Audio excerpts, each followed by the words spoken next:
Hello दोस्तों, नमस्कार। आप सबका स्वागत है हमारे इस चैनल पर। और आज हम बात करेंगे हमारे भारत देश में जितने भी महत्वपूर्ण व्यक्ति हैं, जितने भी महापुरुष हैं, जिन्होंने भारत के अध्याय में कहीं ना कहीं अपना योगदान दिया है और भारत की गौरवमयी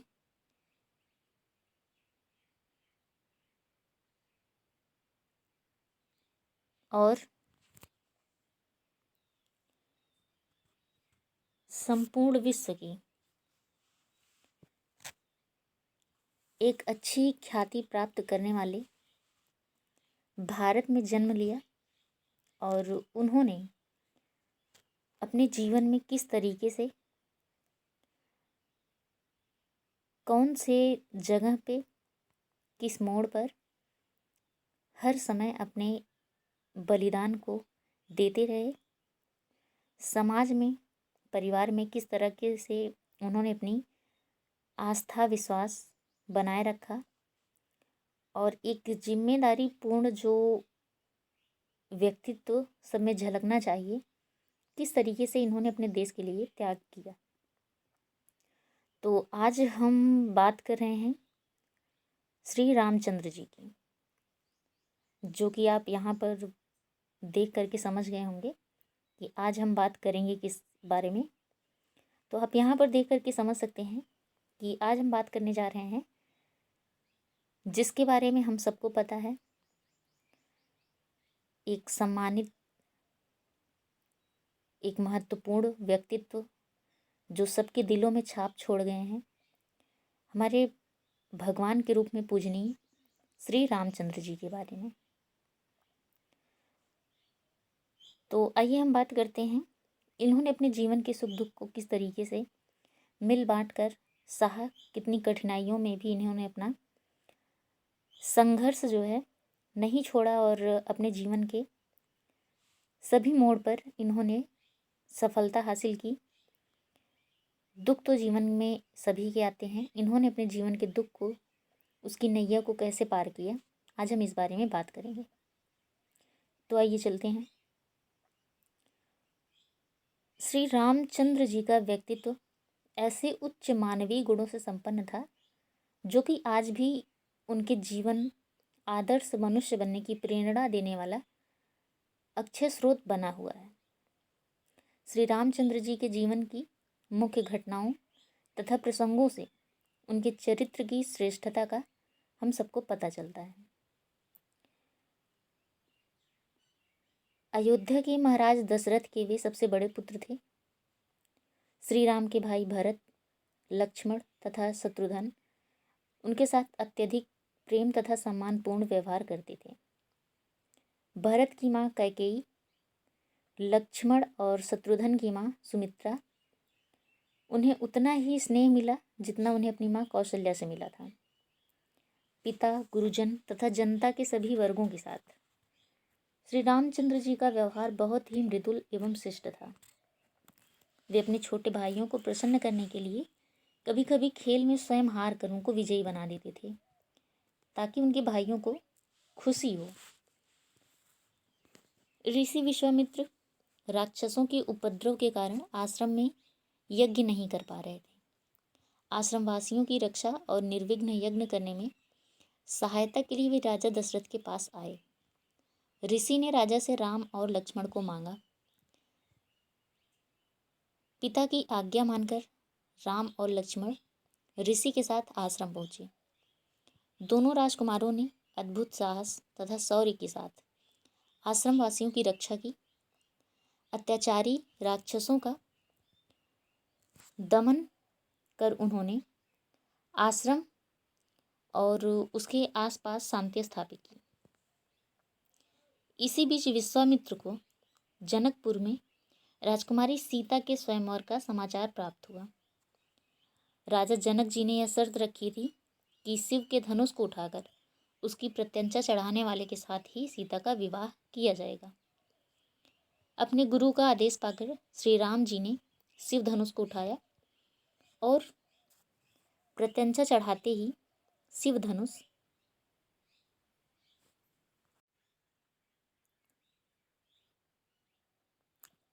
टूट गया।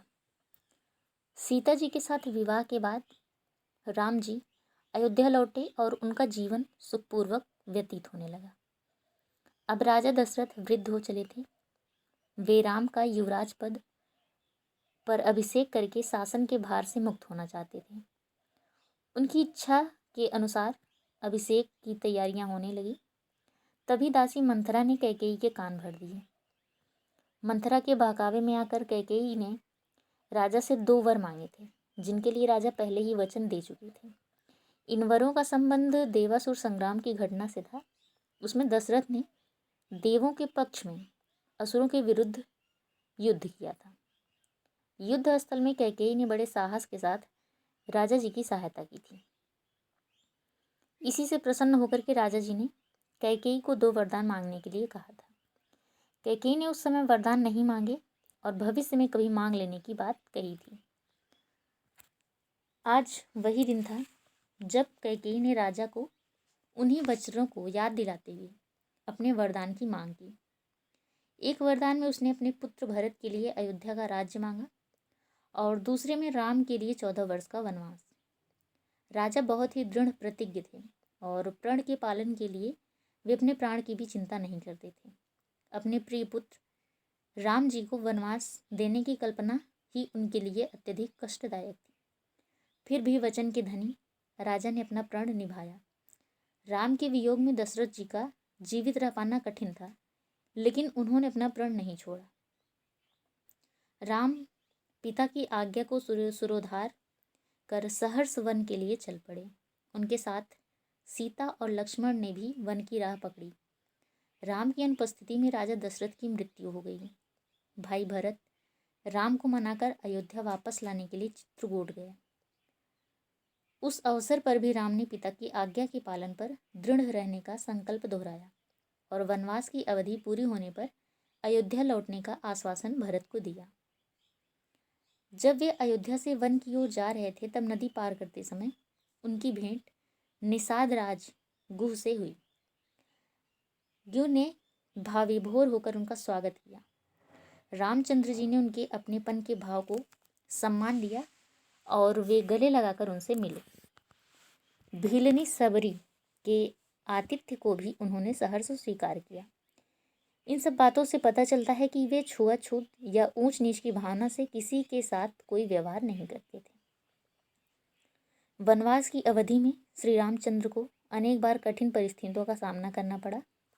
जब वे पंचवटी में कुटी बनाकर रह रहे थे तब लंका के राजा रावण की बहन शूर्पणखा वहां आई। रामचंद्र जी को देखकर वह बहुत ही आकृष्ट हुई और उनके साथ अपने विवाह का प्रस्ताव रखा। रामचंद्र जी विवाहित थे। उनकी पत्नी सीता जी उनके साथ थी।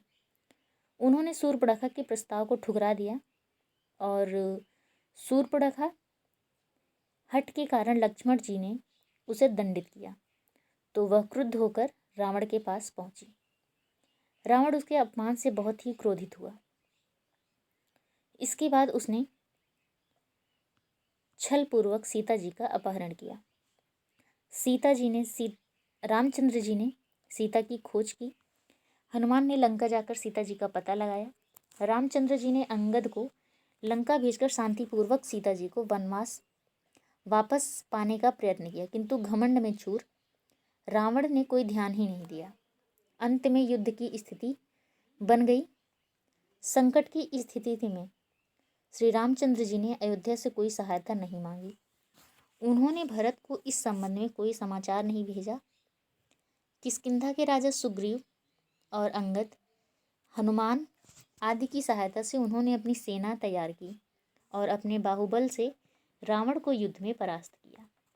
यह उनके स्वावलंबन तथा आत्मबल का एक जीता जागता उदाहरण रहा। रामचंद्र जी ने लंका पर विजय प्राप्त करने के लिए वहां का राज्य रावण के भाई विभीषण को सौंप दिया। इससे पहले किष्किंधा के राजा बलि को हराने के बाद उन्होंने वहां का राज्य उसके भाई सुग्रीव को सौंप दिया। यह निर्णय बहुत ही बुद्धिमत्तापूर्ण और दूरदर्शितापूर्ण था। सीता जी और लक्ष्मण के साथ रामचंद्र जी अयोध्या लौटे तो जनता ने उनका हार्दिक स्वागत किया। बहुत धूमधाम से रामचंद्र जी का राज्याभिषेक हुआ। उनकी अनुपस्थिति में भरत ने अयोध्या के राज्य को धरोहर की तरह सुरक्षित रखा और शासन का संचालन किया। रामचंद्र जी ने शासन की उत्तम व्यवस्था की। उन्होंने जनता की सुख सुविधा का इतना अच्छा प्रबंध किया कि किसी व्यक्ति को कोई कष्ट नहीं था। सब स्वस्थ तथा सुखी थे और आनंदपूर्ण जीवन व्यतीत कर रहे थे। यदि समाज के सभी वर्गों और व्यक्तियों की आवश्यकताओं को पूरा करने की उत्तम व्यवस्था हो जाए तो शांति और सुख की स्थिति आ जाती है। रामचंद्र जी के राज्य में शासन की ऐसी ही व्यवस्था की गई। उत्तम भोजन, आवास, रहन सहन, शिक्षा, स्वास्थ्य, रक्षा, मनोरंजन आदि की सुविधाएं सबको सुलभ थी।